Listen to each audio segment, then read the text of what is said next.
दिल्ली में वक्फ कानून को लेकर बैठक। वक्फ कानून पर जमीयत उलेमा ए हिंद की बैठक शुरू हो चुकी है। मौलाना महमूद मदनी की अध्यक्षता में ये बैठक हो रही है। कानून को चुनौती देने को लेकर एक्शन प्लान पर चर्चा की जा रही है। आपको जानकारी दे दें कि वक्फ कानून को लेकर विरोध प्रदर्शन पर भी चर्चा हो रही है। दोपहर 3 बजे जमीयत उलेमा ए हिंद की प्रेस कॉन्फ्रेंस होगी और इस प्रेस कॉन्फ्रेंस के जरिए वो बताएंगे कि इस बैठक में आगे के लिए क्या रणनीति बनाई गई है, आगे उनका क्या प्लान रहने वाला है, वो इस कानून को लेकर आगे क्या एक्शन लेंगे, किस तरह के उनके कदम होंगे। क्योंकि लगातार आप देख रहे हैं कि जब से देश में वक्फ संशोधन बिल जो अब कानून का रूप ले चुका है, उस कानून को लागू कर दिया गया है, तब से ही आप देखेंगे पश्चिम बंगाल में हिंसा हो रही है। और पश्चिम बंगाल में जो हिंसा हो रही है, उस हिंसा में 3 लोगों की मौत हो चुकी है और कई पिटीशन जो है, कई याचिकाएं, लगभग 15 याचिकाएं जो हैं अब तक वो सुप्रीम कोर्ट में डाली जा चुकी है, जिस पर अब सुनवाई भी होगी।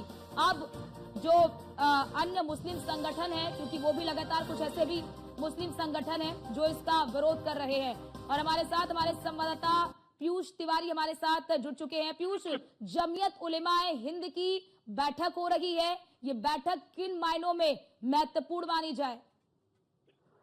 बिल्कुल, अगर हम बात करें तो दिल्ली में इस वक्त वक्फ कानून को लेकर एक महत्वपूर्ण जो बैठक है वो चल रही है और वक्फ कानून पर जमीयत उलेमा ए हिंद के तमाम जो पदाधिकारी हैं वो बैठक कर रहे हैं। और ये बैठक शुरू हो गई है। जो मौलाना महमूद मदनी है, उनकी अध्यक्षता में ये बैठक हो रही है। सीधे तौर पे जो एक्शन प्लान है वो बनाने की कवायद जो है वो कहीं ना कहीं इस बैठक में की जा रही है। तो जानकारी मिल रही है, क्योंकि चाहे वो जमीयत उलेमा ए हिंद की बात करें या हम पर्सनल लॉ बोर्ड की बात करें।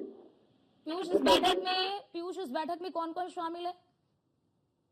देखिए, अगर हम बात करें मौलाना महमूद मदनी की अध्यक्षता में ये बैठक हो रही है और जमीयत के जितने पदाधिकारी हैं जो दिल्ली में रहते हैं उनकी मौजूदगी जो है वो इस बैठक में है। करीब 20 से 25 लोग जो है वो इस बैठक में शामिल है। इसके साथ ही इस बैठक में ये रणनीति बनाई जा रही है कि वक्फ कानून को लेकर तरीके से अलग अलग लोगों को और जो पेशा है वो किस तरीके से साथ देना है।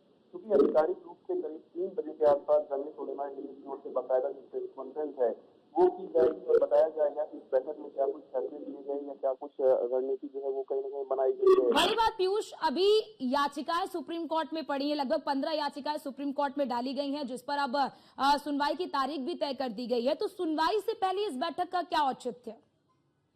देखिए, अगर हम बात करें तो निश्चित रूप से देश के अलग अलग इलाकों में जो कुछ मुस्लिम संगठन हैं वो सरकार को घेरने की कवायद कर रहे हैं और लगातार जो याचिकाएं हैं वो डाली जा रही है। अब तक करीब 20 याचिका जो है वो सुप्रीम कोर्ट में डाली जा चुकी है और अब सुनवाई के लिए तारीख तय नहीं हुई है। संभवतः कल या परसों कहने की सुनवाई ऐसे प्रयास लगाए जा रहे हैं। लेकिन मैसेज है वो ये जो है वो देना चाहते हैं मुस्लिम समाज के लोगों को, हम आपके साथ हैं। और तो कहा जा सकता है कि लोग अपनी तरीके से। ठीक है पीयूष, आप नजर बना के रखिएगा, आपसे अपडेट लेते रहेंगे। फिलहाल के लिए बहुत शुक्रिया आपका।